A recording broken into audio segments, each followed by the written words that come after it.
Everyone. तो आज हम स्टार्ट करने वाले हैं हमारा new chapter which is thermodynamics.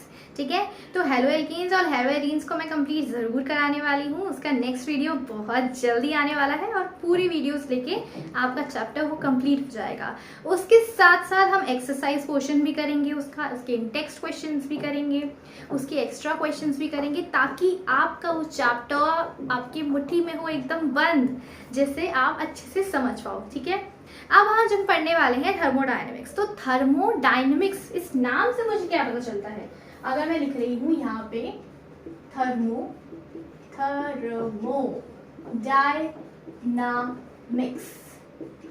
Thermodynamics, इस वर्ड से मुझे क्या समझ में आता है? इस वर्ड से मुझे क्या समझ में आता है? तो जरा सोच के बताओ, थर्मो और डायनेमिक्स, इस वर्ड से क्या पता चलता है? अगर मैं इस वर्ड को ब्रेक कर दूं तो मुझे पता चलेगा थर्मल मतलब हीट। ओके, तो heat in motion, dynamics mean motion. अगर मुझे कोई हीट मोशन में दिखेगी तो मैं बोलूंगी कि वहां पे थर्मोडायनेमिक्स लग रही है। अगर मैं सिंपल एग्जांपल लूँ, आज हम ना इंट्रोडक्शन पार्ट पढ़ेंगे, ठीक है, इसका कि हम पढ़ क्यों रहे हैं और इसका मतलब क्या है और इसकी एप्लीकेशंस क्या है और मुझे कहाँ कहाँ थर्मोडायनेमिक्स दिखने वाली है।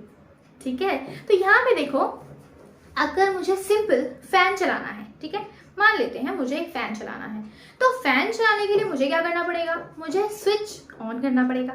स्विच ऑन करूंगी तो मैं एक्चुअली अपने फैन को क्या प्रोवाइड करा रही हूँ? Electrical energy, a form of energy. एक फॉर्म है एनर्जी की, उसको मैं प्रोवाइड करा रही हूँ। ठीक है, मैं यहाँ पे ये भी बोल सकती हूँ energy in motion, energy in motion. ठीक है, मैं यहाँ पे ये भी बोल सकती हूँ, क्योंकि हीट क्या है? आपकी एनर्जी का एक मोड है। जिस फॉर्म में मैं एनर्जी को ट्रांसफर कर सकती हूँ वो एक मोड है, हीट। ठीक है, उसको समझेंगे आगे, बहुत मजा आने वाला है। This chapter is very very interesting, I can say that. Okay, बहुत ही इंटरेस्टिंग चैप्टर है और बहुत ही ज्यादा मजा आएगा इसमें। ठीक है, तो चलो देखें। अब देखो, यहाँ पे मैंने बोला कि एनर्जी इन मोशन, तो वहां पे हम थर्मोडायनेमिक्स के बारे में बात करेंगे। तो एनर्जी को मैं कैसे कैसे पढ़ सकती हूँ? थोड़ा सिक्के के दो पहलू को समझने की कोशिश करते हैं। ठीक है, तो मैं एनर्जी की बात करूं, जैसे मैं अपने फैन को ऑन करना चाहती हूं, तो मैं क्या दूंगी? फैन को दूंगी मैं इलेक्ट्रिकल एनर्जी और फॉर्म ऑफ एनर्जी।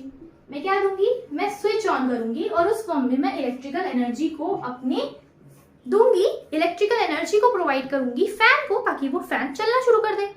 अब जब फैन चलना शुरू करेगा तो क्या होगा बताओ? तो आपने अपनी इलेक्ट्रिकल एनर्जी को एग्जैक्टली किसमें कन्वर्ट कर दिया? मैकेनिकल एनर्जी में।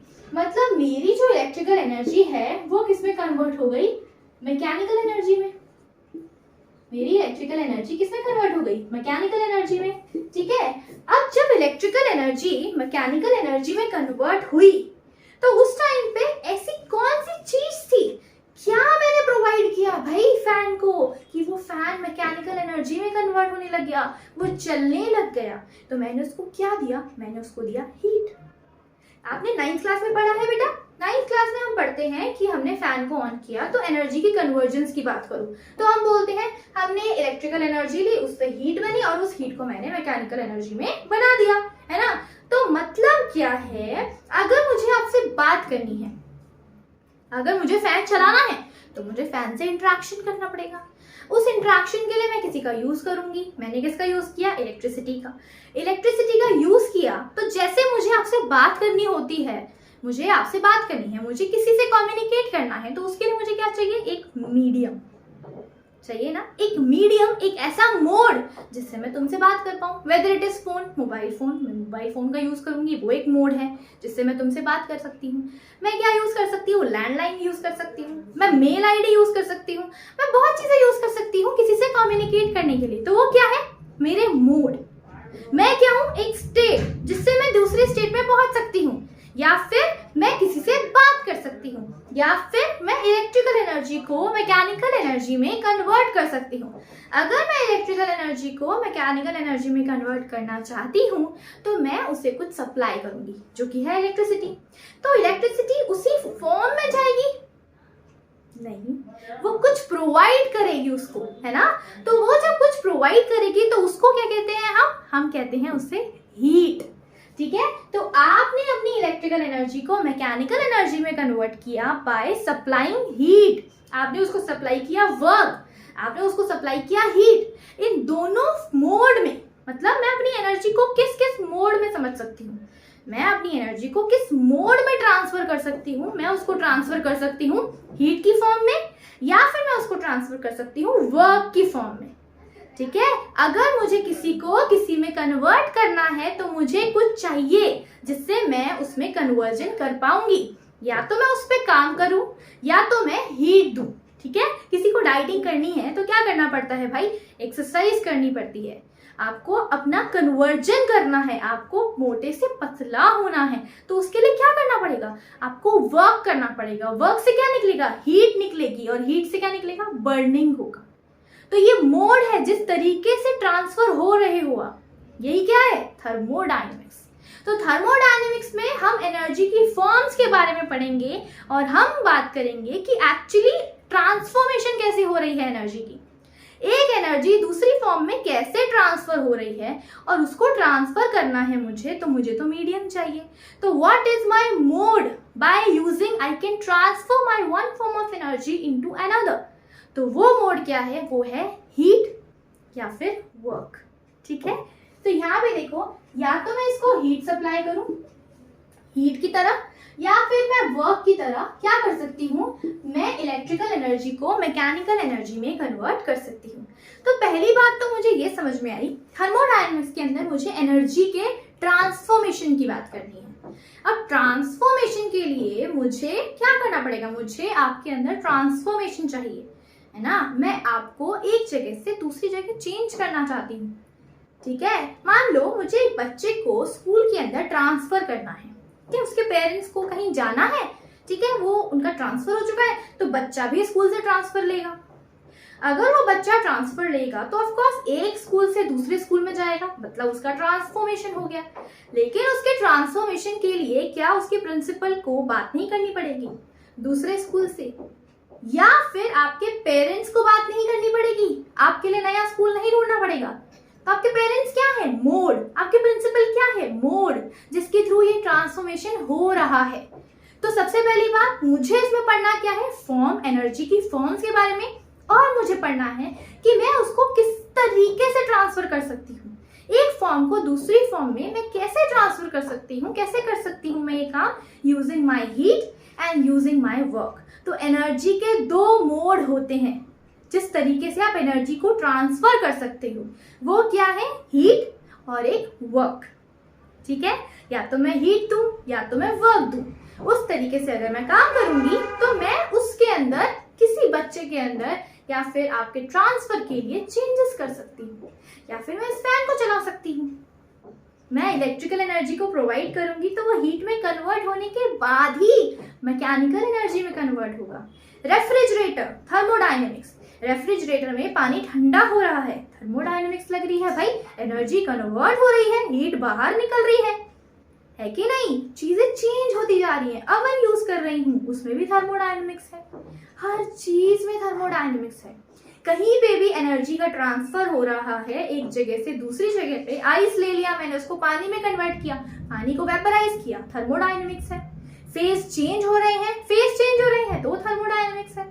थर्मोडायनेमिक्स का मतलब ही यही है, your energy, your heat is in motion, वो मोशन में है, ट्रांसफॉर्मेशन हो रहा है। और वो ट्रांसफॉर्मेशन के लिए किस किस तरीके से वो ट्रांसफॉर्मेशन हो सकता है, उसके दो ही मेथड है, या तो मैं हीट सप्लाई करूं या तो मैं वर्क करूं, या तो मैं काम करूं या तो मैं हीट सप्लाई करूं। ठीक है। तो उन दोनों तरीके से मैं ट्रांसफर कर सकती हूँ किसी के भी अंदर, और उसके अंदर चेंजेस आ सकते हैं। ठीक है। और तीसरी चीज क्या है जिससे मैं ट्रांसफर कर सकती हूँ और किसी इंसान को बेटर बना सकती हूँ, तो मैं कर सकती हूँ क्या ट्रांसफर, मैटर। मैं क्या ट्रांसफर कर सकती हूँ, मैटर। किसी इंसान को पतले से मोटा होना है, मोटे से पतला होना है, तो क्या ट्रांसफर करना पड़ेगा, एनर्जी हीट की फॉर्म में ट्रांसफर करनी पड़ेगी। भाई स्वेटिंग होगी तभी आप पतले होगे, आप एक्सरसाइज करोगे, वर्क करोगे, तभी आप पतले होगे, और उससे क्या होगा, मैटर ट्रांसफर होगा, मैटर घटता जाएगा, मास कम होता जाएगा, वेट कम होता जाएगा, है कि नहीं। तो इसका मतलब है तीन चीजों के बारे में मुझे स्टार्टिंग से पढ़ना है, यहीं से कहानी एक्चुअली शुरू होती है कि मैं थर्मोडायनेमिक्स में सिस्टम की बात क्यों कर रही हूँ, मैं किसी की बात क्यों कर रही हूँ, मैं सिस्टम कहाँ से लेकर आई, क्योंकि मुझे एनर्जी के बारे में पढ़ना है, मुझे हीट के बारे में पढ़ना है, मुझे वर्क के बारे में पढ़ना है। मुझे पढ़ना है कि मैं वर्क को कैसे ट्रांसफर कर सकती हूँ, हीट को कैसे ट्रांसफर कर सकती हूँ, किस फॉर्म में मैं एनर्जी को एक जगह से दूसरी जगह कन्वर्ट करूँ। तो इसके लिए मुझे इन 3 चीज़ों का यूज़ करना पड़ेगा, और इन 3 चीज़ों का यूज़ क्यों करना है वो पहले मुझे पता होना चाहिए। ठीक है, तो चलो अब हम अपना लेक्चर स्टार्ट करते हैं। अब मैंने बोला कि मुझे एनर्जी इन मोशन के बारे में पढ़ना है, और एनर्जी को मैं 2 फॉर्म में पढ़ सकती हूँ। या तो एनर्जी की फॉर्म को एक फॉर्म से दूसरी फॉर्म में कन्वर्ट करना है, तो एनर्जी को कन्वर्ट करना पड़ेगा, और उसके लिए मुझे क्या चाहिए, कोई मोड, और वो मोड क्या है, या तो हीट, या तो वर्क, या तो मैटर। ठीक है, लेकिन एनर्जी की 2 ही फॉर्म्स हैं, या तो एनर्जी को हीट की फॉर्म में ट्रांसफर करो, या तो एनर्जी को वर्क के मोड में ट्रांसफर करो। 2 मोड से आप ट्रांसफर कर सकते हो एनर्जी को, और दूसरा क्या है, मैटर। ठीक है, तो हम यहाँ से बात करेंगे मैटर और एनर्जी की, और हम बात करेंगे यहाँ से ही कि कौन सिस्टम, कौन सराउंडिंग, क्यों किसी की बात करें हम। ठीक है, तो यहाँ से हम ये सारी बातें करेंगे। ठीक है, अब देखो, अब मैं यहाँ से थर्मोडायनेमिक्स का स्टार्टिंग, जो सब लोग स्टार्ट कर देते हैं डायरेक्टली, लेकिन हमें पता होना चाहिए कि हमें स्टार्ट क्यों करना है, हम सिस्टम के बारे में क्यों पढ़ रहे हैं। ठीक है, अगर मैं बात करूँ, मेरी एक क्लास है, ठीक है, और उस क्लास के अंदर मैं सिर्फ एक बच्चे से बात करूँ, ठीक है, सिर्फ एक बच्चे से, उस क्लास के अंदर मैं एक बच्चे से बात करना चाहती हूँ, मैं जानना चाहती हूँ कि उस बच्चे के पास कितनी नॉलेज है। ठीक है, तो मैं क्या करूँगी, उस बच्चे को उठाऊंगी, उसके क्वेश्चंस पूछना शुरू करूँगी। अगर मुझे मेरी क्लास में हर एक बच्चे को ऑब्जर्व करना है, तो क्या मैं एक साथ ऑब्जर्व कर सकती हूँ? नहीं, मैं ऑब्जर्व नहीं कर सकती सबको एक साथ, है ना, मैं सबको एक साथ ऑब्जर्व नहीं कर सकती। तो उसके लिए मुझे क्या करना पड़ेगा, पहले मुझे उस एक एक बच्चे को लेकर सबको ऑब्जर्व करना पड़ेगा, हर एक बच्चे को लेकर, हर एक बच्चे को लेकर। ठीक है, तो वहां से स्टोरी आएगी सिस्टम और सराउंडिंग की, वहां से स्टोरी आएगी। जिसको आप ऑब्जर्व करना चाहते हो वो आपका सिस्टम, जिसको आप ऑब्जर्व करना चाहते हो वो है आपका सिस्टम। मान लो पूरे वर्ल्ड के अंदर मुझे सिर्फ इंडिया के बारे में जानना है, तो इंडिया मेरा सिस्टम। इंडिया के अलावा जो भी बचा, जो भी पूरे यूनिवर्स के अंदर, वो सब क्या हो गया, surrounding.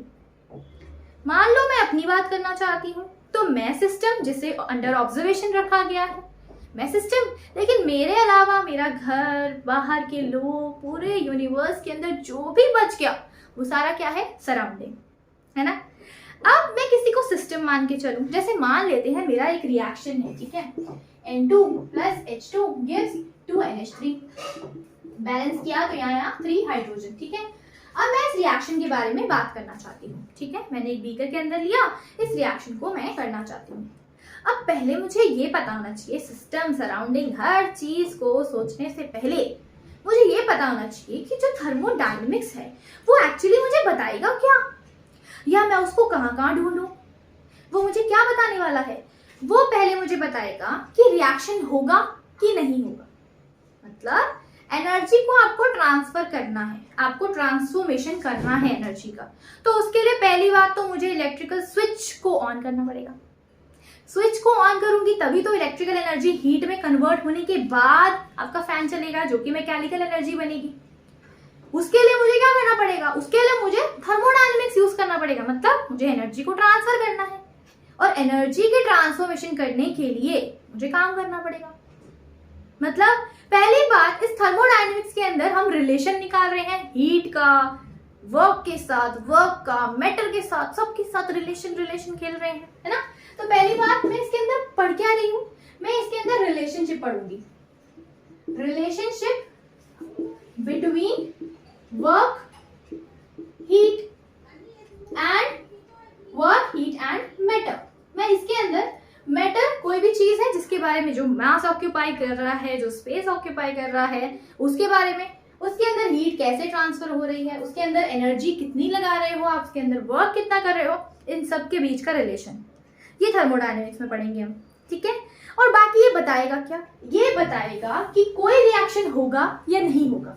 Feasibility of reaction, feasibility of reaction, ये मुझे बताएगा weather reaction will occur or not, whether this reaction is spontaneous और नॉट, ये रिएक्शन होगा या नहीं होगा, एनर्जी ट्रांसफर होगी कि नहीं होगी, ये मेरा थर्मोडायनेमिक्स मुझे बताएगा, मेरा थर्मोडायनेमिक्स बताएगा रिएक्शन होगा कि नहीं होगा।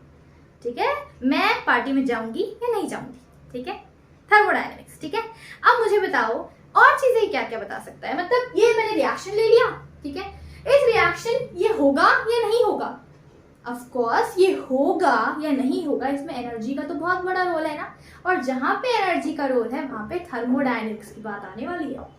ये सिंपल तरीका है पहचानने का। यहाँ पे ऑफ कोर्स मुझे जब दो बॉन्ड बनाने हैं, दो बॉन्ड को मिला के एक नया बॉन्ड बन रहा है, हम जानते हैं ये एक्सोथर्मिक टाइप का रिएक्शन है, कोई नया कंबशन टाइप एक सिंपल रिएक्शन हो रहा है, दो बॉन्ड मिल रहे हैं, एक नया बॉन्ड बन रहा है, तो एनर्जी रिलीज होगी। तो एनर्जी का ही बात कर रहे हो ना आप, एनर्जी की ही बात कर रहे हो, हीट की फॉर्म में बात कर रहे हो, हीट के मोड में बात कर रहे हो, वर्क की मोड में बात कर रहे हो, तो हम एनर्जी की ही बात कर रहे हैं, तो हम थर्मोडायनेमिक्स की बात कर रहे हैं। एनर्जी इन मोशन, हम थर्मोडायनेमिक्स की बात कर रहे हैं। ठीक है, दूसरा क्या है, तीसरा पॉइंट क्या है यहाँ पे कि ये बताएगा extent of reaction, extent of reaction, ये मुझे बताएगा कि मेरा रिएक्शन कब तक होगा, मेरा रिएक्शन कब तक होगा, कितनी देर तक चलेगा भाई, कब तक हो सकता है। सिंपल सी बात है, अगेन एनर्जी से रिलेशन है, जितने ये बॉन्ड बनेंगे, अगर बॉन्ड मुझे N2 और H2 को मिला के नया बॉन्ड बनाना है तो पहले तो N2 का बॉन्ड टूटना चाहिए, हाइड्रोजन का बॉन्ड टूटना चाहिए, तभी तो ये अमोनिया बनेगा। पहले तो इसे बॉन्ड को तोड़ना पड़ेगा, इस बॉन्ड को तोड़ने के लिए एनर्जी लगानी पड़ेगी। अब जितनी एनर्जी आप लगाओगे उस पर ही तो डिपेंड करेगा ना एक्सटेंट ऑफ रिएक्शन की कितना जल्दी होगा भाई रिएक्शन, कितना देर लगाएगा रिएक्शन, एक्सटेंट कितनी दूर तक जाएगा मेरा रिएक्शन, कितनी दूर तक जाएगा, डिपेंड करता है मैंने कितनी एनर्जी दी उसको। अगेन एनर्जी की बात आ गई, और जहां पे बात आ गई एनर्जी की वहां पे फिर से कौन सा रिएक्शन, थर्मोडायनेमिक्स की बात कर रही हूँ मैं, है ना, मैं थर्मोडायनेमिक्स की बात कर रही हूँ फिर से। अब ये जो रिएक्शन है ना, ये थर्मोडायनेमिक्स। अब मुझे एक बात बताओ, यहाँ पे मैंने 1 मोल लिया, यहाँ पे मैंने इसके 3 मोल लिए, देखो ये मैं 1 मोल लिया N2 का, यहाँ पे मैंने 3 मोल लिए H2 के, यहाँ पे फिर 2 मोल्स बने अमोनिया के। अब मैं बड़ी बड़ी क्वांटिटीज की बात कर रही हूँ, मोल्स की बात कर रही हूँ। मैं बात करूंगी तो मैं इसमें टेम्परेचर दूंगी, प्रेशर दूंगी, तो मैं टेम्परेचर की बात कर रही हूँ, मैं बड़ी चीज की बात कर रही हूँ। मैं इस रूम का टेम्परेचर बोलूं या मैं पूरे वर्ल्ड का टेम्परेचर, वर्ल्ड का नहीं मतलब मेरे आसपास के टेम्परेचर, दिल्ली का टेम्परेचर, मैं बात कर रही हूँ अपने घर का, मैं बात कर रही हूँ दिल्ली की जहां पे मैं रहती हूँ, तो क्या मेरे घर का टेम्परेचर और दिल्ली का टेम्परेचर अलग अलग है? नहीं। क्यों? क्योंकि जहां मैं रहती हूँ, मैं दिल्ली में रहती हूँ, तो इसका एक फिक्स टेम्परेचर है ना, जैसे आज की डेट में इतना टेम्परेचर है, तो चाहे मेरे घर का हो, चाहे मैं दिल्ली के किसी हॉल में जाऊं, या मैं दिल्ली के किसी रिसेप्शन पे जाऊं, या मैं कहीं भी जाऊं, पार्टी में जाऊं, कहीं पे भी जाऊं, तो टेम्परेचर तो सेम ही रहेगा। तो टेम्परेचर तो बड़ी क्वांटिटी हो गई, बड़ी चीज, बड़ा वेरिएबल हो गया, जिससे मैं बता सकती हूँ इस रिएक्शन को कितना टेम्परेचर चाहिए, इस रिएक्शन को होने के लिए कितना प्रेशर चाहिए। तो मैं बड़ी बड़ी चीजों की बात कर रही हूँ, मैं प्रेशर की बात कर रही हूँ। अब मुझे बताओ, यहाँ पे मैं 1 मोल की बात कर रही हूँ, मैं ये तो नहीं बोल रही कि N2 के अंदर के मॉलिक्यूल्स के एटम्स के अंदर मैं घुस गई। अगर मैं एटम्स की बात करने चलूंगी तो वो कौन सी प्रॉपर्टी हो गई, वो हो गई microscopic level. Micro means small, छोटा सा, मैक्रो मीन्स ह्यूज, बड़ा सा। अगर मैं मोल की बात करूं तो मैं मैक्रोस्कोपिक की बात कर रही हूँ, मैं 1 मोल, बड़ा मोल ले लिया मैंने, लेकिन मुझे पता है कि उस 1 मोल के अंदर 6.023 × 10⁻23 मॉलिक्यूल्स बैठे हुए हैं। अब अगर मैं 1 मॉलिक्यूल की बात करने लगूंगी और उस मॉलिक्यूल के अंदर भी 1 एटम की बात करने लगूंगी, तो वो तो मैं माइक्रोस्कोपिक में चली गई ना। तो क्या मैं उसके बारे में बात कर सकती हूँ? मैं अगर थर्मोडायनेमिक्स बात कर रही हूँ, मैं एनर्जी की बात कर रही हूँ, मैं एनर्जी को ट्रांसफर होने की बात कर रही हूँ, मैं इलेक्ट्रिकल एनर्जी से मैकेनिकल एनर्जी कन्वर्ट करके फैन को चला रही हूँ, तो क्या मैं उसके अंदर छोटे छोटे पार्टिकल्स की बात कर पाऊंगी? क्या मैं उस टेम्परेचर से, उस प्रेशर से, उस इलेक्ट्रिसिटी से, उस हीट से, उस छोटी क्वांटिटी को डील कर पाऊंगी, मेजर कर पाऊंगी? नहीं, डायरेक्टली तो नहीं, मैं नहीं मेजर कर पाऊंगी। तो आपका थर्मोडायनेमिक्स किसके ऊपर बेसिक है? मैक्रोस्कोपिक सिस्टम के ऊपर। ठीक है, मैं मैक्रोस्कोपिक सिस्टम को ही डील कर सकती हूँ इसमें।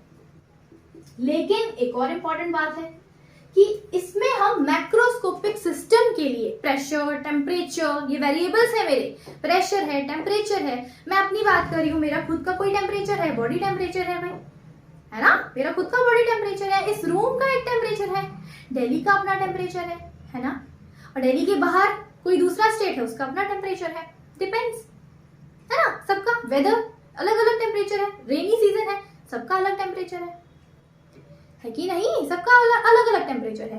तो ये मेरे मैक्रोस्कोपिक सिस्टम है, मैं बड़ी चीजों की बात कर रही हूँ, मैं टेम्परेचर की बात कर रही हूँ, मैं बड़े सिस्टम की बात कर रही हूँ।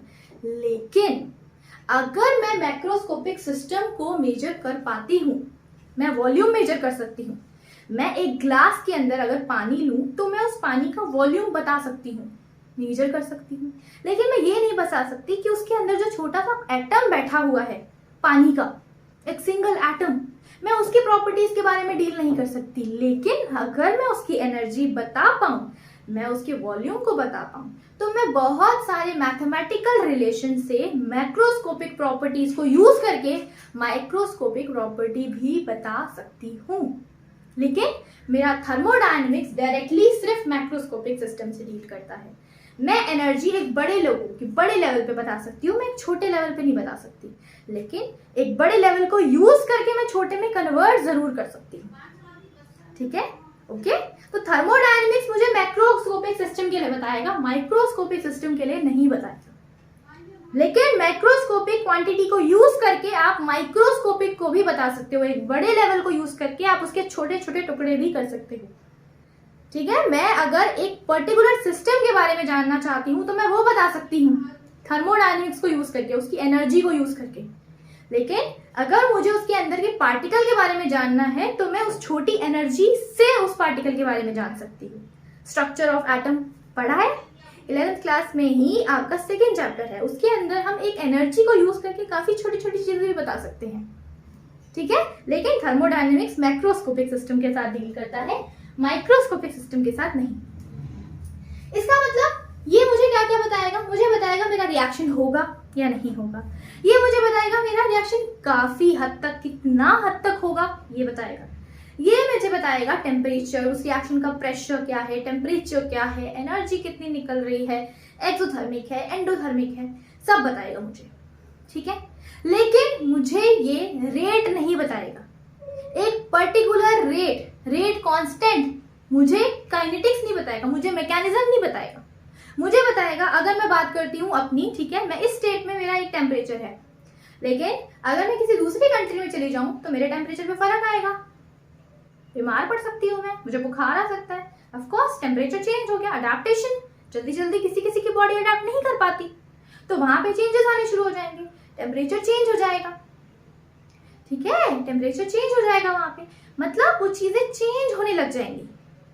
ओके, तो इसका मतलब क्या है कि मुझे क्या क्या बताएगा, मुझे बताएगा feasibility, whether my reaction will occur or not, then मुझे बताएगा रिएक्शन कहाँ तक जाएगा, लेकिन ये मुझे रेट ऑफ रिएक्शन नहीं बताएगा, मेरे रिएक्शन के पर्टिकुलर टाइम नहीं बताएगा कि मेरे रिएक्शन कब किस टाइम पे कंप्लीट होगा, ये मुझे नहीं बताएगा, वो मुझे काइनेटिक्स बताएगा।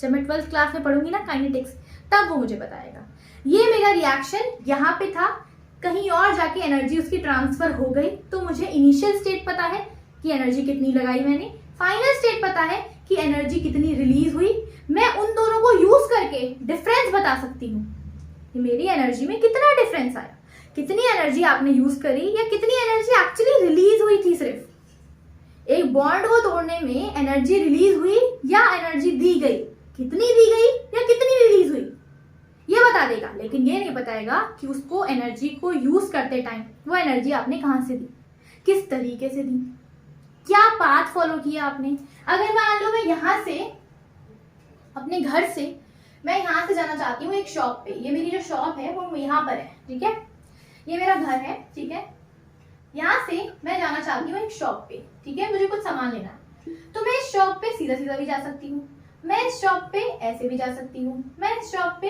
पूरा पाथ फॉलो करके भी जा सकती हूँ, तीन जगह से घूम घूम के भी जा सकती हूँ। तो मेरा थर्मोडायनेमिक्स सिर्फ मुझे ये बताएगा जहां से मैंने शुरू किया और जहां पे मैंने एंड किया। मुझे ये नहीं बताएगा मेरा थर्मोडायनेमिक्स कि मैंने कौन सा मैकेनिज्म फॉलो किया, मैं कौन सा मैकेनिज्म, कौन से पाथ से गई उस शॉप पे, वो मुझे नहीं बताएगा। वो थर्मोडायनेमिक्स का काम नहीं है, वो काइनेटिक्स का काम है। फिर हम काइनेटिक्स पे चले जाएंगे, काइनेटिक्स चैप्टर आ जाएगा पूरा। ठीक है, तो सबसे पहले मुझे ये पता होना चाहिए कि मैं इसमें क्या क्या पढ़ने वाली हूँ और मुझे ये चीजें क्या क्या बताएगा। तो ये सब चीजें तो ये बताएगा, तो इसकी लिमिटेशंस क्या हो गई, ये क्या नहीं बताएगा। ये मुझे नहीं बताएगा कि एक पर्टिकुलर टाइम पीरियड नहीं बताएगा, मुझे रेट नहीं बताएगा, किस टाइम पे मेरा रिएक्शन होगा मुझे ये नहीं बताएगा, मुझे उस रिएक्शन का मैकेनिज्म नहीं बताएगा, कि मैं किस पाथ से गई मुझे ये नहीं पता चलेगा। मुझे पता है मेरा रिएक्टेंट है, उससे मुझे कोई प्रोडक्ट मिल रहा है, लेकिन मैंने वो रिएक्टेंट से प्रोडक्ट किस तरीके से बनाया वो मुझे थर्मोडायनेमिक्स नहीं बताएगा। ठीक है, ये थर्मोडायनेमिक्स का काम नहीं है। और तीसरा पॉइंट कि ये बड़ी बड़ी चीजों के साथ डील करता है, माइक्रोस्कोपिक किसी एटम्स के बारे में नहीं जानना चाहता ये। अगर मुझे उसके बारे में जानना है तो मैं इसकी एनर्जी को यूज करके वहां पर जा सकती हूँ। मतलब मैं एक मैक्रोस्कोपिक प्रॉपर्टी को यूज करके, एक बड़ी प्रॉपर्टी को यूज करके उसकी छोटी प्रॉपर्टीज तक भी जा सकती हूँ, लेकिन थर्मोडायनेमिक्स डायरेक्टली छोटी प्रॉपर्टी तक नहीं जा सकता। ठीक है, तो ये सिर्फ मैक्रोस्कोपिक सिस्टम के साथ ही डील करता है। ओके, तो चल अब हम पढ़ते हैं सिस्टम्स के बारे में, सराउंडिंग के बारे में, कि हमें क्या पढ़ना है, सिस्टम कहाँ से आया। मैंने आपको बोला अगर मुझे फैन चलाना है तो उसके लिए मुझे उसे इलेक्ट्रिकल एनर्जी देनी पड़ेगी, तभी वो मैकेनिकल एनर्जी में कन्वर्ट होगा और आपका फैन चलेगा। मान लो कि आपका जो घर है वो एक सिस्टम है, मतलब जिसको मैं ऑब्जर्व करना चाहती हूँ। सिस्टम इज समथिंग, सिस्टम होता क्या है, सिस्टम क्या चीज है, क्या चीज। अगर एक फैमिली के अंदर सिर्फ एक इंसान पे ऑब्जर्वेशन है, सिर्फ एक इंसान पे, तो वो सिस्टम है और बाकी सारे लोग सराउंडिंग है। बाकी हर इंसान सराउंडिंग है, पूरे यूनिवर्स के अंदर जो बाकी सब बच जाएगा वो सराउंडिंग है। इसका मतलब मेरा जो यूनिवर्स है वो दो चीजों से मिलकर बनता है, system plus surrounding. System plus surrounding से मुझे मिलता है यूनिवर्स। अब सिस्टम क्या है, the thing which is under observation, which is under observation, जिसको मैं ऑब्जर्व करना चाहती हूं वो है मेरा system. And another part, another anything else which is besides the observation, जिसको आप ऑब्जर्व नहीं कर रहे हो, उसके अलावा जो भी बच गया वो आपका सराउंडिंग है। और दोनों को मिला दूं तो वो क्या है, यूनिवर्स। ये सिंपल सा लॉजिक है। ठीक है, सिस्टम वो जिसे मैं ऑब्जर्व करना चाहती हूँ। ऑफ कोर्स अगर मुझे किसी के बारे में जानना है तो मैं हर किसी के बारे में जानने थोड़ी लग जाऊंगी, मैं उस पर्टिकुलर इंसान के बारे में जानने की कोशिश करूंगी, उस पर्टिकुलर इंसान के बारे में, तो दैट इज माय सिस्टम। उसके अलावा जो लोग सारे बच गए, पूरे यूनिवर्स में जो सब कुछ बच गया वो सराउंडिंग। अगर सिंपल सी बात है, अगर मैं दिल्ली यूनिवर्सिटी, एक बड़े से कॉलेज के अंदर अगर मैं दिल्ली यूनिवर्सिटी को मान लूं कि वो एक यूनिवर्स है और मैं उसके अंदर सिर्फ एक कालिंदी कॉलेज की बात कर रही हूँ, तो मेरा कालिंदी कॉलेज क्या है, सिस्टम। लेकिन उसके अलावा जो भी दिल्ली यूनिवर्सिटी में कॉलेजेस बच गए वो सारा क्या है, सराउंडिंग। ठीक है, मतलब अगर मैं यूनिवर्स को मान लूं दिल्ली यूनिवर्सिटी, तो अगर मैं सिस्टम को मान रही हूँ एक कालिंदी कॉलेज, तो उसके अलावा जितने भी कॉलेज बचेंगे, जितने भी कॉलेज, ऑल अदर कॉलेजेस, ठीक है, वो क्या हो जाएंगे, सराउंडिंग। ठीक है, वो सारे क्या हो जाएंगे, सराउंडिंग।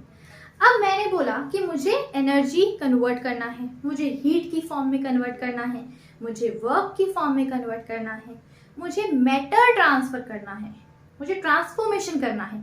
एनर्जी का ट्रांसफॉर्मेशन करने के लिए क्या क्या चीजें ट्रांसफर हो सकती है, मैटर हो सकता है ट्रांसफर, हीट ट्रांसफर हो सकती है, वर्क ट्रांसफर हो सकता है।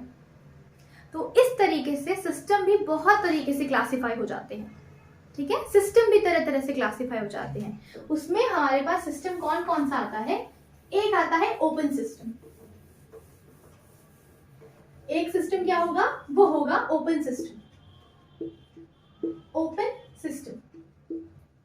अब ओपन सिस्टम क्या होता है, मान लो मैंने एक बीकर ले लिया, ठीक है, और उस बीकर के अंदर मैंने भर दिया वाटर, पानी। ठीक है, अगर मैं उस बीकर को खुला रखूंगी विदाउट अ कैप, मैं कोई ढक्कन नहीं लगा रही हूँ उसके ऊपर, ठीक है। अगर मैं कोई भी इसके ऊपर ढक्कन नहीं लगाऊंगी तो मैं उसको बोलूंगी ओपन सिस्टम। क्यों? क्योंकि इस ओपन सिस्टम में से ये जो मैटर है, वाटर का कंटेंट जिसका मास है, इस मैटर को मैं ट्रांसफर कर सकती हूँ। कैसे? इन the form of number of moles, ठीक है। जब भी मैटर की बात करेंगे तो हम बात करेंगे नंबर ऑफ मोल्स की, ठीक है। मैं इसको ट्रांसफर कर सकती हूँ इस फॉर्म में, है ना। दूसरा क्या है, मैं इसकी एनर्जी ट्रांसफर कर सकती हूँ। कैसे? मैं पानी को गर्म कर दूं तो क्या होगा, एनर्जी निकलेगी। या फिर टेम्परेचर गर्म है, आपका रूम टेम्परेचर बहुत गर्म है, तो उस कंडीशन में क्या होगा, ये पानी अपने आप वेपराइज होगा धीरे धीरे धीरे धीरे, तो एनर्जी तो निकल रही है ना।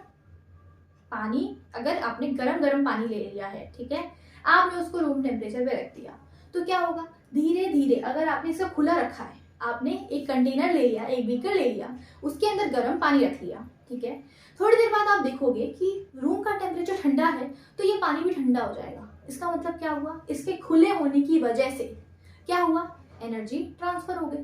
किस फॉर्म में ट्रांसफर हो गई, हीट की फॉर्म में या फिर वर्क की फॉर्म में, है ना। तो यहाँ पे हीट की फॉर्म में या तो एनर्जी ट्रांसफर हो सकती है या फिर वर्क की फॉर्म में। मतलब इन तीनों चीजों के बारे में हम पढ़ते रहेंगे कि इन तीनों के ट्रांसफर होने की वजह से या तो ये तीनों ट्रांसफर हो जाए, या तो इसमें से एक ट्रांसफर हो जाए, या तो एक भी ना हो। तो इस तरीके से हमारे पास तरह तरह के सिस्टम्स आते हैं, ठीक है। अब ये वो बीकर है जिसे मैं ऑब्जर्व करना चाहती हूँ। तो इस बीकर के अंदर से मैटर भी निकल सकता है, पानी in the form of vapours, है ना, वेपर्स की फॉर्म में निकल सकता है। दूसरा, इस हीट की फॉर्म में निकल सकता है, मोड है एनर्जी का ट्रांसफर होने के लिए, और वर्क की फॉर्म में निकल सकता है। दो चीजें मुझे दिख सकती है, हीट, यहाँ पे तो मुझे दिख सकती है हीट, और यहाँ पे मुझे दिख सकता है number of moles which is matter, ठीक है। या तो पानी बाहर निकल जाए, किस फॉर्म में, वेपर्स की फॉर्म में, वेपर्स की फॉर्म में, है ना। दूसरा स्टेट चेंज करके निकल रहा है, लेकिन पानी तो निकल रहा है, मैटर तो जा रहा है। तो ये मेरा ओपन सिस्टम। अब मान लो मैंने इसके ऊपर एक कैप लगा दी और इसे बंद कर दिया, मैंने इसे बंद कर दिया। अगर मैं इसे बंद कर दूंगी तो क्या होगा, अब पानी बाहर निकल पाएगा, नहीं निकल पाएगा, बिल्कुल नहीं निकल पाएगा, नहीं निकल पाएगा ना। वो जितना भी वेपराइज होता रहेगा होता रहेगा होता रहेगा, वो सारा अंदर आता रहेगा वापस, कंडेंसेशन प्रोसेस चलता रहेगा, वापस पानी अंदर आ रहा है। जब आप ढक्कन को बंद कर देते हो तो पता है बेटा क्या होता है, अगर आपने गर्म पानी लिया और आपने ढक्कन को बंद कर दिया तो बहुत टाइम तक पानी गर्म रहता है। कभी देखा है, अगर जैसे बहुत सारे लोग पता है क्या करते हैं, जिनके घर में गीजर नहीं होता, तो वो क्या करते हैं, वो एक नॉर्मल कंटेनर लेते हैं, एक बड़ा सा पतीला ले लेते हैं, उसके अंदर पानी डाल देते हैं, उसको बॉईल करते हैं और पतीले को ढक के रख देते हैं जब तक कोई इंसान नहाने जाए। अगर मैं पतीले को नहीं ढकूंगी तो क्या होगा, वाटर जो है वो जल्दी वेपराइज होगा। क्यों? क्योंकि हम ठंड में ही तो अक्सर पानी गर्म करते हैं, है ना। तो क्या होगा, अगर पानी खुला हुआ है, ठीक है, तो वो फटाफट फटाफट फटाफट जल्दी टाइम में वो पानी ठंडा होने लग जाएगा। लेकिन अगर आप उसे ढक के रखोगे तो पानी को वाटर वेपर बनने के लिए जगह नहीं मिल रही होगी कि वो कहाँ से जाए कहाँ से जाए कहाँ से जाए, तो उसको थोड़ा टाइम लगेगा। ऐसा तो नहीं है कि आइसोलेटेड है एकदम, इसमें एक्चुअली जगह तो है जहां से एनर्जी निकल सकती है, लेकिन मैटर तो नहीं निकलेगा। एनर्जी किस मोड में निकलती जाएगी, हीट की मोड में। हीट के मोड में एनर्जी बाहर जा रही है बाहर जा रही है बाहर जा रही है, धीरे धीरे धीरे धीरे बाहर जा रही है, लेकिन मैटर का कंटेंट तो बाहर नहीं जा सकता क्योंकि मैंने ढक्कन बंद कर दिया है, मैंने पतीले को एक ढक्कन से ढक दिया है। तो उस चक्कर में मेरा मैटर तो कहीं नहीं जाएगा, मेरे नंबर ऑफ मोल्स तो कम नहीं होंगे, लेकिन कम क्या होगा, आपकी हीट, आपकी एनर्जी किस मोड में ट्रांसफर हो रही है, हीट की फॉर्म में, हीट के मोड में ट्रांसफर हो रही है। आपकी जो एनर्जी है वो ट्रांसफर हो सकती है इस केस में, क्योंकि ये आइसोलेटेड नहीं है, ये ऐसा कंटेनर है जिसको सिर्फ आपने ढक दिया है, लेकिन जगह तो है उसके पास भी थोड़ी थोड़ी, जहां से आपकी एनर्जी हीट की मोड में निकल सकती है, हीट की तरह, हवा बन के ऐसे हीट की तरह निकल जाएगी, है ना, भाप निकलती हुई दिखाई देती है। What is this, this is heat, है ना। तो वो है कि वो एनर्जी हीट की फॉर्म में निकल जाएगी। तो ये कौन सा सिस्टम हो गया, ये हो गया क्लोज्ड सिस्टम। क्लोज्ड सिस्टम, जिसमें सिर्फ एनर्जी निकल पाएगी, एनर्जी ट्रांसफर हो सकती है, एनर्जी ट्रांसफर हो सकती है। अब तीसरा सिस्टम क्या होता है, ऐसा सिस्टम जिसमें ना तो एनर्जी जाए ना तो कुछ मैटर जाए, ना तो मैटर जाएगा ना ही एनर्जी ट्रांसफर होगी। तो वो कौन सा सिस्टम होता है, उसे कहते हैं हम आइसोलेटेड सिस्टम। आइसोलेटेड। अब आइसोलेटेड सिस्टम का एग्जांपल क्या है, simple, thermos flask. Thermos flask, अगर आप थर्मस फ्लास्क ले लो, वैसे तो थर्मस फ्लास्क भी कंप्लीट वैक्यूएटेड थोड़ी होते हैं, कंप्लीटली ऐसा नहीं होता, लेकिन हाँ लंबे टाइम तक आप देख सकते हो कि उसमें चीजें अगर आप गर्म रखोगे तो वो गर्म ही रहेगी, ठंडी रखोगे तो ठंडी ही रहेगी। उसीलिए तो हम उसको कह रहे हैं थर्मस फ्लास्क, मतलब इंसुलेटेड, आइसोलेटेड सिस्टम है, आइसोलेटेड।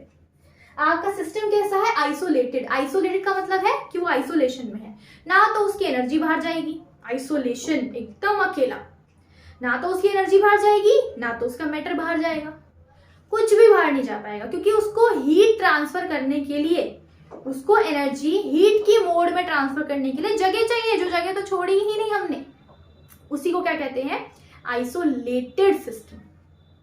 ठीक है, तो हमने 3 सिस्टम के बारे में मोस्ट इंपॉर्टेंटली पढ़ा, और वो 3 सिस्टम क्या है, एक है मेरे पास ओपन सिस्टम, एक है मेरे पास क्लोज सिस्टम, और एक है मेरे पास आइसोलेटेड सिस्टम।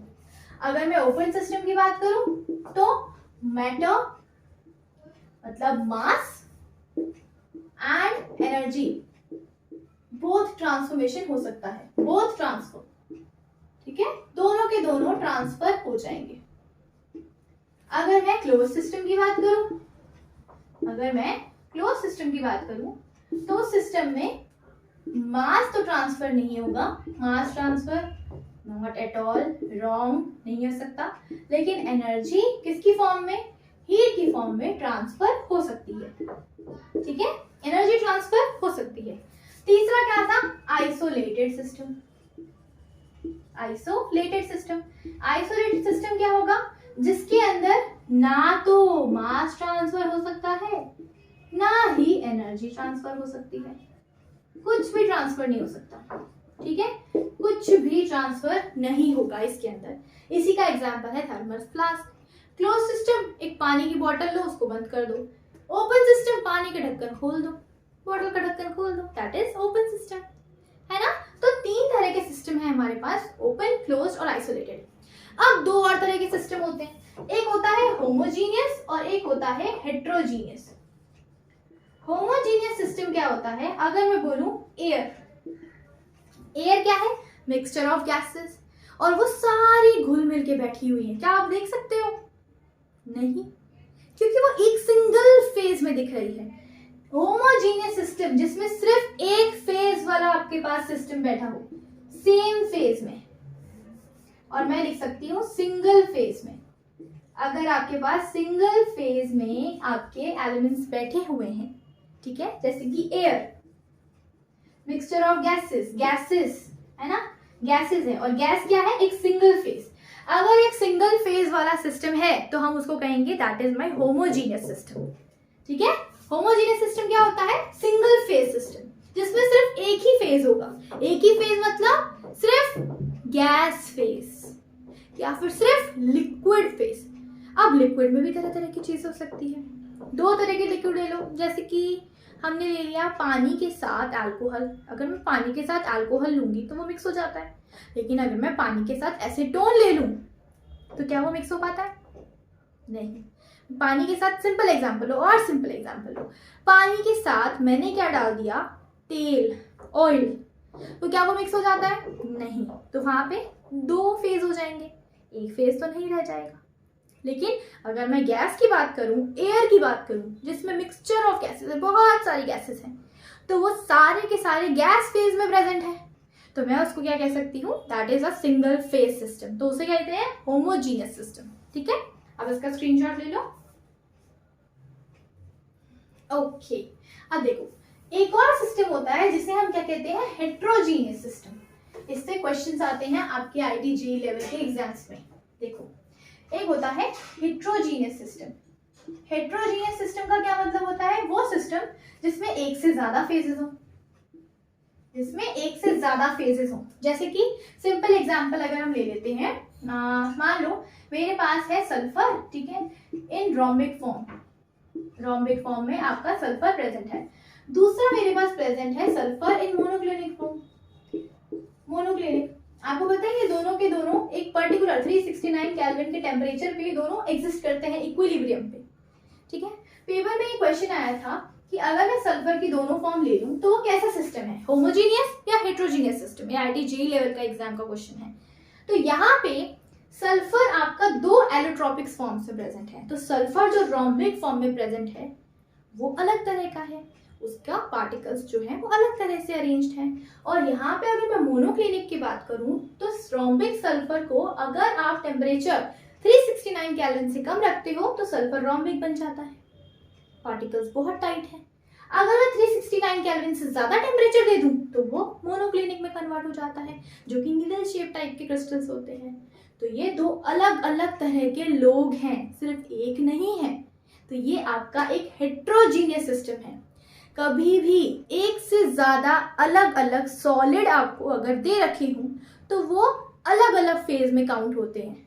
अगर मैं सॉलिड का ही एग्जांपल ले लूं और मैं उस सॉलिड की एलोट्रोपिक्स फॉर्म की बात कर लूं, ग्रेफाइट की बात कर लूं, डायमंड की बात कर लूं, है तो दोनों कार्बन की फॉर्म्स, है तो दोनों कार्बन के एलोट्रोपिक फॉर्म, ग्रेफाइट भी डायमंड भी, लेकिन दोनों के स्ट्रक्चर्स में बहुत फर्क है। इस वजह से वो दोनों अलग अलग तरह के सॉलिड हैं, ठीक है। वो दोनों अलग अलग तरह के सॉलिड हैं तो वो दोनों अलग अलग फेज में प्रेजेंट हैं, दोनों एक तरह से नहीं अरेंज्ड है, वो सब अलग अलग तरीके से हैं। तो इसीलिए ये एक तरह का हेट्रोजीनियस सिस्टम है। यहाँ पे दो फेज हैं, there are total 2 phases are present, single phase यहाँ प्रेजेंट नहीं है।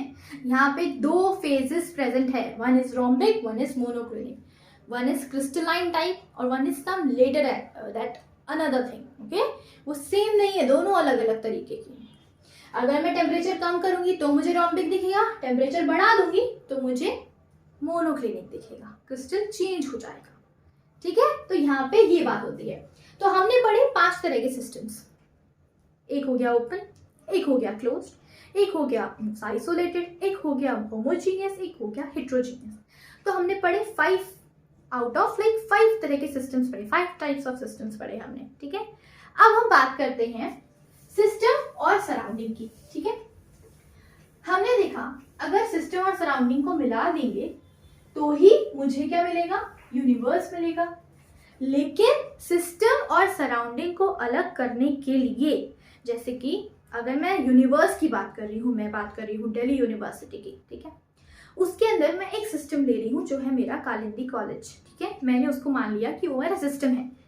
तो जो कालिंदी कॉलेज है उसकी जो दीवारें हैं, उसकी जो सारी दीवारें हैं, क्या वो सारी सराउंडिंग नहीं है जो उसको दिल्ली यूनिवर्सिटी से अलग कर रही हैं? उसकी जो दीवारें हैं, उसको जो पूरा प्रोटेक्शन मिला हुआ है, कंप्लीट जो जगह उसने घेरी हुई है, क्या वो नहीं है? क्या वो बाउंड्री नहीं है एक तरह की जो आपको सिस्टम को सराउंडिंग से अलग कर रही है, जो पूरे दिल्ली यूनिवर्सिटी के पार्ट को एक कंप्लीट कालिंदी कॉलेज से अलग कर रही है? वो क्या है? वो है हमारी बाउंड्री, ठीक है। तो अब हमें पता होना चाहिए कि हमारे सिस्टम को जो सराउंडिंग से अलग कर रही है तो वो है कौन? वो है बाउंड्री। इन दोनों को अलग करने वाली चीज क्या है? बाउंड्री, ठीक है, ये है बाउंड्री। अब बाउंड्री तरह तरह की हो सकती है। कैसे हो सकती है? जैसे देखो, अगर मैं बात करूं बाउंड्री की, तो बाउंड्री जस्ट अपोजिट सोच की जरूरत है, ठीक है। या तो मेरी बाउंड्री हो रिजिड, जैसे कि कालिंदी कॉलेज की दीवारें एकदम सॉलिड रिजिड, जैसे आप तोड़ नहीं सकते, है ना। तोड़ोगे तो बड़ा सा लाना पड़ेगा यार उसको तोड़ने के लिए, है ना। और दूसरी बाउंड्री हो सकती है मूवेबल, मतलब फ्लेक्सिबल।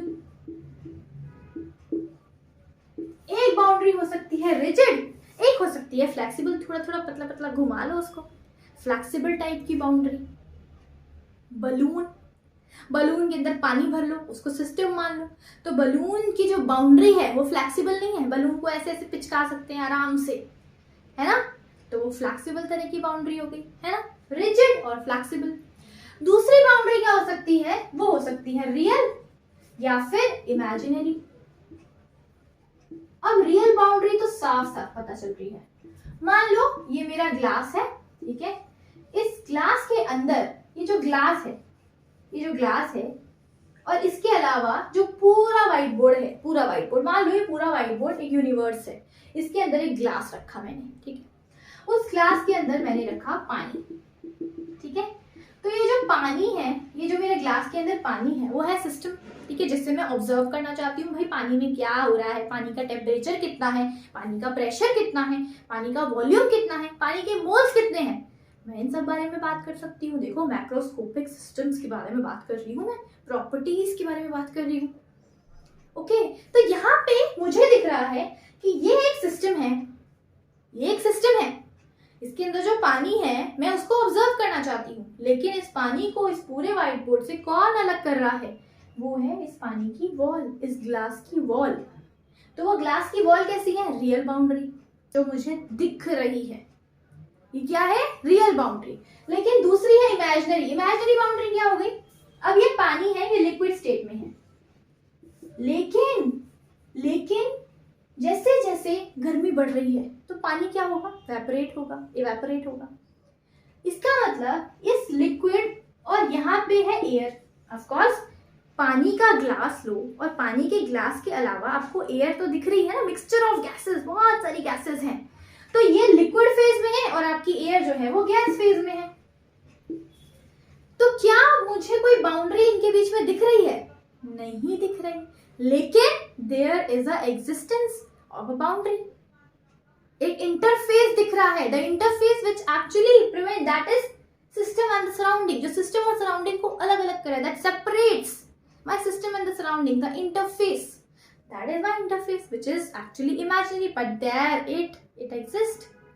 यहाँ पे ये air exist कर रही है, we know that, लेकिन मैं उसको देख नहीं पा रही हूँ, तो वो क्या बाउंड्री हो गई, वो हो गई imaginary type of बाउंड्री, ठीक है। तो ये दूसरी तरह की बाउंड्री हो गई। अब और क्या हो सकता है, और मेरी बाउंड्री किस तरीके हो सकती है, एक हो सकती है डायाथर्मिक और एक हो सकती है एडियाबैटिक। सिंपल सी बात है, डायाथर्मिक आप अपने टेम्परेचर को चेंज कर सकते हो, मतलब मैं एनर्जी को ट्रांसफर कर सकती हूँ, सिंपल सी बात मैं लिखूं तो मैं अपनी एनर्जी को ट्रांसफर कर सकती हूँ, मैं ट्रांसफर कर सकती हूँ आराम से, हीट ट्रांसफर हो सकती है। यहाँ पे एनर्जी किस मोड में, हीट के मोड में ट्रांसफर हो सकती है। डायाथर्मिक, मेरी जो वॉल्स हैं वो एनर्जी को बाहर जाने देंगी, किस फॉर्म में, किस मोड में, हीट के मोड में। लेकिन एडियाबैटिक के अंदर इंसुलेटेड है, का आइसोलेटेड टाइप का आपका वॉल है, वॉल जो है आपका आइसोलेटेड है, कंप्लीट थर्मस फ्लास्क टाइप का।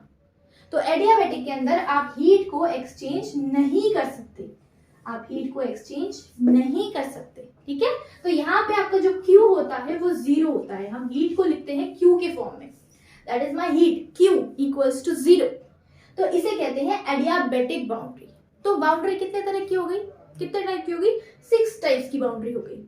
एक रियल है तो दूसरी उसका ऑपोजिट इमेजिनरी, एक रिजिड है, मूवेबल नहीं है, इमूवेबल है, तो एक मूव करेगी विच इज फ्लेक्सिबल। तीसरी क्या है, डायाथर्मिक, जिससे मैं हीट को ट्रांसफर कर पाऊंगी, एनर्जी को ट्रांसफर कर पाऊंगी, किस मोड में, हीट के मोड में, है ना। तो अगर मैं हीट को ट्रांसफर कर पाऊंगी तो मैं सिंपल सी बात है उसे मैं डायाथर्मिक कहूंगी, ठीक है। जैसे कि क्लोज सिस्टम है, उसमें एनर्जी तो ट्रांसफर हो सकती है लेकिन मेट ट्रांसफर नहीं हो सकता। और दूसरी है एडियाबैटिक, एडियाबैटिक जिसमें आपका हीट ही 0 हो गया, मतलब हीट जाएगा ही नहीं, चेंज इन हीट हो ही नहीं सकता, डेल्टा Q इसमें 0 हो गया, मतलब मैं हीट को ट्रांसफर कर ही नहीं सकती हूँ, ठीक है। तो ये मेरी तीसरी तरह की बाउंड्री हो गई, क्लियर। तो यहाँ पे ये हमारे पास 6 तरीके की बाउंड्री है जिसके बारे में हमें पता होना चाहिए, तभी हम इसका यूज कर पाएंगे, आगे हम एडियाबैटिक की बात कर पाएंगे, ठीक है। अब देखो, अब नेक्स्ट पढ़ते हैं कि हमारे सिस्टम किस किस तरीके के हो सकते हैं। हमने पढ़ा अभी सिस्टम ओपन सिस्टम है, क्लोज सिस्टम है, होमोजीनियस है, आइसोलेटेड है, हेट्रोजीनियस है, लेकिन अब मैं पढ़ूंगी उनके अंदर मैं क्या क्या प्रोसेसेस कर सकती हूँ, मैं क्या क्या चेंजेस ला सकती हूँ। सिंपल सी बात है, मान लो हम मैथ्स कर रहे हैं, ठीक है। मैथ्स में अगर मेरे पास बहुत सारी चीजें हैं, बहुत सारी चीजें, मतलब मैंने ले लिया x plus y equals to z, ठीक है। अगर मुझे यहाँ पे एक z की वैल्यू निकालनी है, ठीक है, मुझे अगर z की वैल्यू निकालनी है तो मुझे इसमें से एक की वैल्यू को तो जीरो मानना पड़ेगा ना। मान लो कि मुझे अगर किसी एक की वैल्यू निकालनी है तो मुझे इसमें से एक की दोनों की वैल्यू नोन होनी चाहिए कि नहीं होनी चाहिए। मुझे अगर इन दोनों की वैल्यू पता होगी तभी तो मैं इसकी वैल्यू निकालूंगी। जब हमें इन दोनों की वैल्यू पता ही नहीं होती तो हम क्या करते हैं, हम एक चीज को कांस्टेंट मान लेते हैं। हम ग्राफ प्लॉट करते हैं, बचपन में हमने बहुत सारे ग्राफ प्लॉट किए हुए हैं। तो हम क्या करते थे ना, हमने ले लिया x plus y equals to 2, ठीक है। अब मुझे इस x प्लस वाई को 2 के इक्वल पुट करना है, मतलब मुझे कुछ भी x को वैल्यू को पुट करना है, कुछ भी रखूं ताकि y 2 आ जाए। उस तरीके से मुझे x और y की बहुत सारी वैल्यूज मिल जाती हैं। तो हम करते क्या है, सबसे पहली चीज हम एक को जीरो मान लेते हैं। यहाँ पे भी हमें यही मान के चलना है, किसी को कांस्टेंट, ताकि हम बाकी चीजों को फाइंड आउट कर पाए। क्योंकि मैं 3 अननोन में अगर 2 मेरे पास अननोन ही पड़े होंगे तो क्या मैं निकाल पाऊंगी किसी तीसरी चीज को? मैं किसी एक ही अननोन को निकाल सकती हूँ ना फाइंड आउट करने के लिए। क्वेश्चन अगर मुझे करना है तो मैं किसी एक अननोन को ही तो निकाल पाऊंगी, मैं सबको तो नहीं निकाल पाऊंगी आसानी से, मैं मेजर तो नहीं कर पाऊंगी। तो इसके लिए हम क्या करते हैं, हम प्रोसेसेस लेते हैं जिसके अंदर हम चीजों को कांस्टेंट रखते हैं। हम बहुत सारे प्रोसेसेस के बारे में पढ़ेंगे, रिएक्शन हो रहा है, कैसे हो रहा है, कौन सा सिस्टम है, कौन सा प्रोसेस है, उसके बारे में पढ़ेंगे, ठीक है। तो यहाँ पे हम चीजों को कांस्टेंट करता हुआ चलेंगे। तो कौन कौन से प्रोसेसेस पॉसिबल हैं हमारे सिस्टम के अंदर, तो वो क्या है, पहला आइसोथर्मल।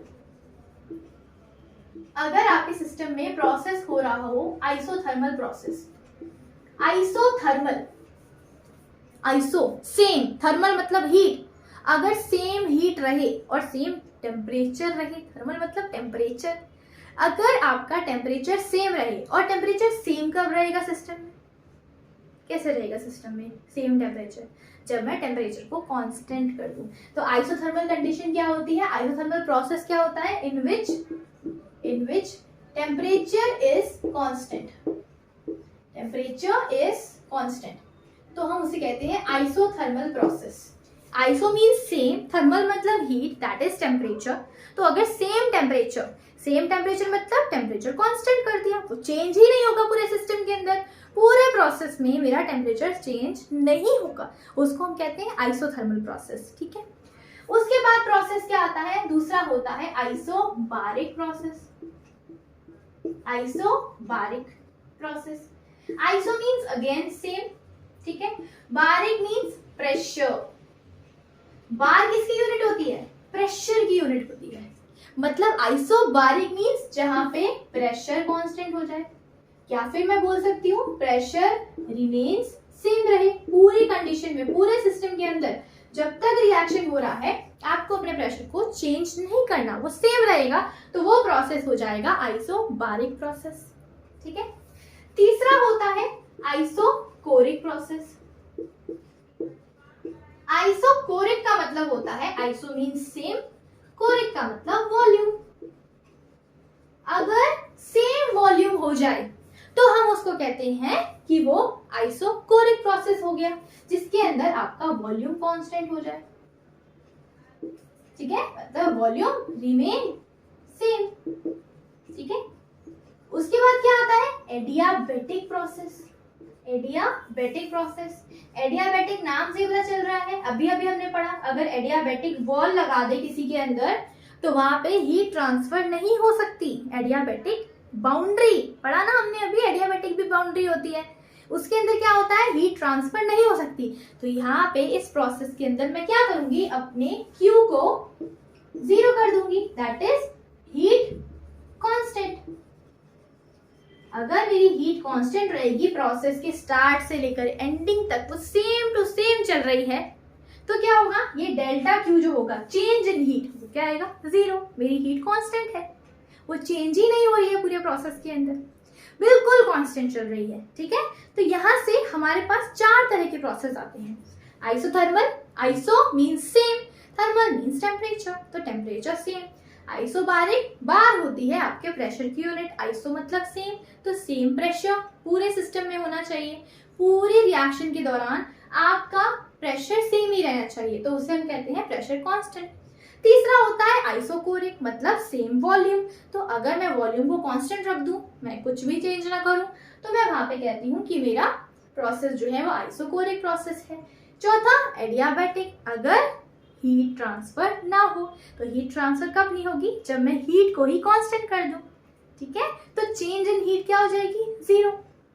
स्टार्टिंग में जो हीट थी, एंडिंग में जो हीट थी, वो बिल्कुल सेम रहेगी, कुछ चेंज ही नहीं आया, क्यू जीरो हो गया मेरा, ठीक है, तो मेरा जो क्यू था वो हो गया जीरो, ठीक है, समझ में आ गया। बहुत आसान सी चीज है, दिमाग में तुरंत बैठ जाती है, सिर्फ नाम को ध्यान से समझना है। ओके, तो चलो अब चलते हैं आगे, ठीक है। अब मैं बोलती हूँ मेरा जो सिस्टम है उसके अंदर एक रिएक्शन हो रहा है। मान लो एक बीकर के अंदर एक रिएक्शन हो रहा है जो कि अंडर ऑब्जर्वेशन है, ठीक है। मेरा रिएक्शन हो रहा है nitrogen plus 3H2 gives 2NH3, ठीक है। तो इस रिएक्शन के बारे में मुझे क्या क्या पता होना चाहिए, इस रिएक्शन के बारे में मुझे थर्मोडायनेमिक्स क्या क्या बता रहा है, प्रेशर बता सकता है, किस प्रेशर पे मेरा रिएक्शन होगा, मान लो मेरा किस प्रेशर पे रिएक्शन होगा, तो फर्स्ट थिंग है मुझे इस रिएक्शन के बारे में पता होना चाहिए कि किस प्रेशर पे रिएक्शन होगा। दूसरा, किस टेम्परेचर पे रिएक्शन होगा, मुझे कितना इसको टेम्परेचर देना पड़ेगा, है ना, मुझे इसको कितना टेम्परेचर देना पड़ेगा, या फिर रिएक्शन के दौरान कितना एनर्जी रिलीज हो रही है, टेम्परेचर कम हो रहा है, टेम्परेचर ज्यादा हो रहा है, ये मुझे बताएगा। तीसरा, इसके नंबर ऑफ मोल्स में क्या फर्क आ रहा है, इसके मोल्स में क्या फर्क आ रहा है, पहले इसका 4 मोल थे रिएक्शन में, जो रिएक्टेंट था उसमें 4 मोल्स हैं, लेकिन प्रोडक्ट में सिर्फ 2 मोल बन रहे हैं, तो नंबर ऑफ मोल्स में भी फर्क आ गया, प्रेशर में भी फर्क आ सकता है, टेम्परेचर में भी फर्क आ सकता है। चौथा, वॉल्यूम में फर्क आ सकता है, वॉल्यूम में फर्क आ सकता है ना। तो ये जो टेम्परेचर, प्रेशर, ये जो मेन है, ये वॉल्यूम है, मोल्स है, ये क्या है, मेरे स्टेट के वेरिएबल्स, ये मेरा स्टेट है, किसी पर्टिकुलर स्टेट में मैं ये रिएक्शन कर रही हूँ, तो उस पर्टिकुलर स्टेट में मेरे चीजों को, मेरे सिस्टम को डिफाइन करने के लिए मुझे इसके बारे में क्या क्या पता होना चाहिए, मुझे इसका टेम्परेचर पता होना चाहिए, मुझे इसका प्रेशर पता होना चाहिए, मुझे इसके मोल्स पता होने चाहिए, मुझे इसकी डेंसिटी पता होनी चाहिए, मुझे इसका वॉल्यूम पता होना चाहिए। तो ये सब क्या है, मेरे सिस्टम को जो डिफाइन कर रहे हैं, मेरे सिस्टम को जो डिफाइन करेगा, उसका टेम्परेचर, उसका वॉल्यूम, उसका प्रेशर, वो सब क्या है, वो क्या है, स्टेट वेरिएबल्स। इन सबको हम कहते हैं state variables which defines system, जो मेरे सिस्टम को डिफाइन करेगा, कि मेरे सिस्टम के बारे में हर चीज बताएगा।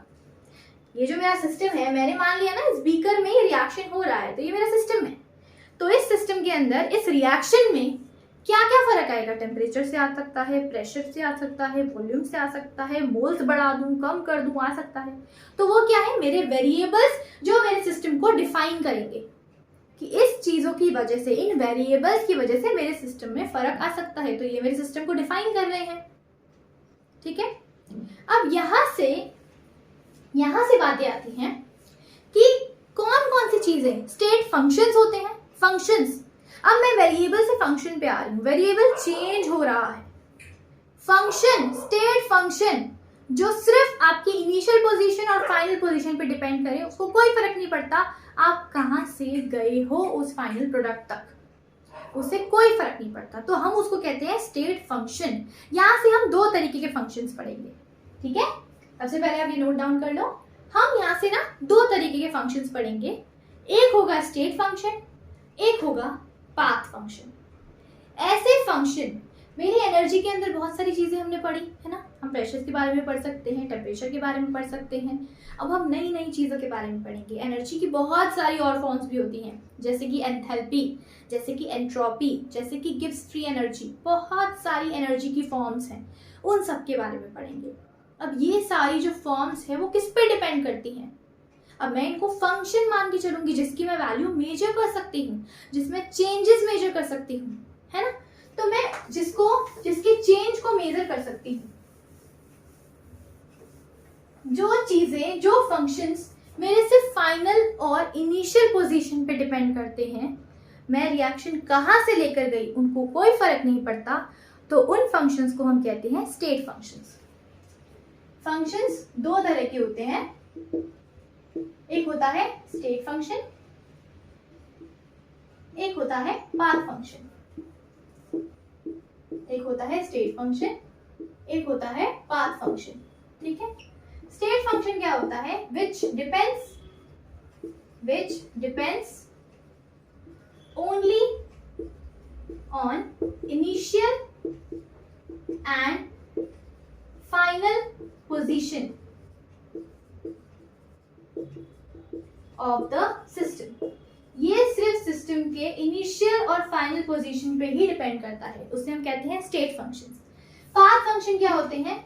which depends on path, which depends on path। अब देखो, मान लो मैंने एक बीकर के अंदर पानी रखा, ठीक है, उस बीकर की जो अंदर पानी है उसकी खुद की एक एनर्जी होगी जिसे हम कहते हैं इंटरनल एनर्जी। मतलब उस बीकर के अंदर जो पानी है उसके मॉलिक्यूल्स वाइब्रेट भी कर सकते हैं, रोटेट भी कर सकते हैं, घूम भी सकते हैं, चल भी सकते हैं, ट्रांसलेशन भी कर सकते हैं, बहुत कुछ कर सकते हैं। काइनेटिक एनर्जी उनकी हो सकती है, पोटेंशियल एनर्जी उनकी हो सकती है। तो वो ओवरऑल मिला के उसकी कुछ ना कुछ इंटरनल एनर्जी है। अब मान लो मैंने उस पानी को गर्म कर दिया, ठीक है, पहले जो पानी था वो नॉर्मल टेम्परेचर पे था, उसका कुछ ना कुछ वॉल्यूम था। अब जब मैं उस पानी को बॉईल करूंगी तो उसकी इंटरनल एनर्जी पहले जितनी थी क्या वो उतनी रहेगी? नहीं, बढ़ सकती है भाई।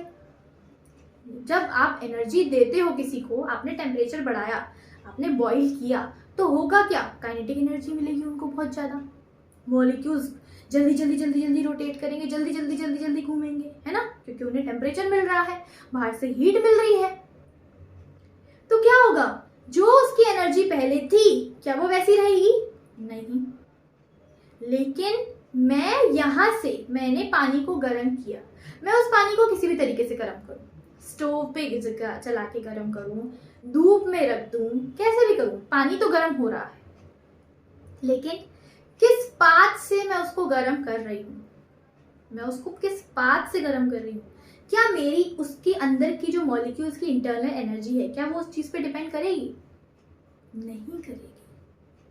मेरे मॉलिक्यूल्स को कोई फर्क नहीं पड़ता कि आपने स्टोव जला के उनको गर्म किया है, या आपने उनको सनरेज प्रोवाइड की है, या आपने उनको कहीं भी रख दिया, गैस पे गर्म किया, कोई फर्क नहीं पड़ता। तो मेरी जो इंटरनल एनर्जी है वो क्या हुई? एक स्टेट फंक्शन। वो क्या हुई? एक स्टेट फंक्शन। लेकिन अगर मैं बात करूं हीट की, एनर्जी की दो फॉर्म्स की बात करें, दो मोड की बात करें, एक हीट और एक वर्क, ठीक है। अब मान लो कि मुझे अपने घर से वही उस शॉप पे जाना है, ठीक है, तो मैं अपने घर से उस शॉप पे जब जाऊंगी तो अगर मैं लॉन्ग कट लेके जाऊं तो मुझे ज़्यादा मेहनत लगेगी, मेरा ज़्यादा वर्क होगा, मेरी ज़्यादा हीट निकलेगी, स्वेटिंग होगी, मुझे बहुत ज़्यादा स्वेटिंग होगी, है ना, बहुत हीट निकलेगी, बहुत ज़्यादा वर्क करना पड़ेगा। लेकिन अगर मैं उसी शॉप पे ज़रा पास से शॉर्टकट से चली जाऊं तो क्या मेरी हीट उतनी निकलेगी? नहीं, पहले के कंपैरिजन में थोड़ी कम निकलेगी। तो वो क्या है? Path function. मतलब मैं जितना भी काम करूं, मैं किस तरीके से काम कर रही हूँ, मेरी जो एनर्जी है वो दो मोड से ट्रांसफर हो रही है, एक हीट की फॉर्म में, एक हीट के मोड में, और एक वर्क के मोड में। तो उन दोनों मोड में मैंने ये देखा कि अगर मैं लॉन्ग रूट लेकर गई तो मुझे वर्क डन ज़्यादा करना पड़ रहा है, लेकिन अगर मैं शॉर्ट रूट से गई तो मुझे वर्क डन कम करना पड़ रहा है। तो मेरी जो वर्क और हीट है वो से हम कहते हैं path function, W and Q। इसके अलावा जो भी बचा सब स्टेट फंक्शन, सब का सब। चाहे आप डेल्टा U लिखो इंटरनल एनर्जी, चाहे आप डेल्टा H लिखो एंथैल्पी, चाहे आप डेल्टा G लिखो गिव्स फ्री एनर्जी, चाहे आप हेल्महोल्ट्ज एनर्जी लिखो, जितनी तरह की एनर्जी लिखोगे other than W and Q, क्योंकि हम इसे देख सकते हैं, हम समझ सकते हैं इस चीज को खुद से कि ये पाथ पर डिपेंड करता है ये सिर्फ इनिशियल और फाइनल पे नहीं डिपेंड करता है, इसको पाथ से बहुत फर्क पड़ता है। सिंपल सी बात है, मैं लॉन्ग कट से जाऊंगी तो मुझे ज्यादा वर्क डन करना पड़ेगा ना, मेरी स्वेटिंग ज्यादा होगी, मेरी हीट ज्यादा निकलेगी, मैं घर आऊंगी तो थक जाऊंगी, तो हीट निकल गई ना, मेरी एनर्जी खत्म हो गई। किस मोड में खत्म हो गई, मैंने एनर्जी ट्रांसफर कर दी, किस मोड में ट्रांसफर कर दी, वर्क की मोड में ट्रांसफर कर दी। तो वर्क डन और क्यू, ये दोनों के दोनों क्या है, पाथ फंक्शन। उसके अलावा जो भी फंक्शंस बचे वो सारे के सारे स्टेट फंक्शन है। जितनी भी फॉर्म ऑफ एनर्जी है वो सारी आपकी स्टेट फंक्शन है। एम आई क्लियर, ये समझ में आया? तो आज हमने क्या पढ़ा कि थर्मोडायनेमिक्स हम क्यों पढ़ रहे हैं। हमें पढ़ा कि थर्मोडायनेमिक्स हमें क्या क्या बताता है। हमें बताता है रिएक्शन होगा नहीं होगा, कहाँ तक जाएगा रिएक्शन, वो हमें बताएगा। और ये सिर्फ मैक्रोस्कोपिक सिस्टम, मैक्रोस्कोपिक प्रॉपर्टीज के बारे में डील करता है। ये मुझे बता सकता है मेरे सिस्टम का टेम्परेचर क्या है, लेकिन उस टेम्परेचर के अलावा उस मॉलिक्यूल के अंदर क्या है वो मुझे नहीं बता सकता। लेकिन ये भी सच है कि मैं उस टेम्परेचर को यूज करके, मैं उसकी एनर्जी को फाइंड आउट करके उसके मॉलिक्यूल्स के अंदर भी जा सकती हूँ, उसके मॉलिक्यूल्स के बारे में भी पता लगा सकती हूँ कि उसने कौन सा मोशन किया, रोटेशनल किया, कैसा किया, वो हम क्वांटम मैकेनिक्स में पढ़ते हैं। ठीक है, तो आज के लिए इतना ही। आई होप आपको ये वीडियो अच्छी लगी होगी, मैंने पूरी कोशिश की है समझाने की। अगर आपको ये वीडियो सच में अच्छी लगी है तो प्लीज़, आपकी मर्जी है, ज़रूर लाइक शेयर एंड सब्सक्राइब कीजिएगा। Thank you, have a good day.